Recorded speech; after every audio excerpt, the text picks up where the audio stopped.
In this video, I'm going to show you how to apply for TikTok Shop. As you've probably seen by now, a lot of creators are starting to use TikTok Shop to sell products. In order to qualify for TikTok Shop, you'll have to meet some requirements. You'll need a registered business account on TikTok, have at least 1,000 followers, and have 50 plus video views in the last 28 days. The nice thing about TikTok Shop is you can start selling things right on your TikToks, as you can see in this example here. People can click this shop button and go directly to the product.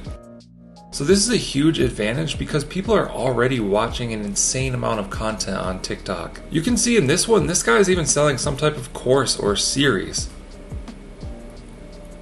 But anyways, to apply for TikTok Shop, go to your profile, tap the three lines in the top right corner, then tap on Creator Tools.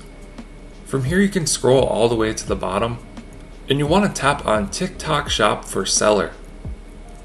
So I've already been approved and this is what it looks like. But you'll basically just have to go through a process where you put in your information, your name, your address, your business name, a photo of your ID, all of that normal stuff. And then you should be approved within a few hours. Once you're approved for TikTok Shop, you'll get a new tab on your profile page. Be sure to subscribe to my channel where I'll be making more how-to videos for TikTok. Let us know what you think down in the comments below. Like and subscribe if you want to see more videos like this. Thank you guys for watching. I'll catch you in the next one.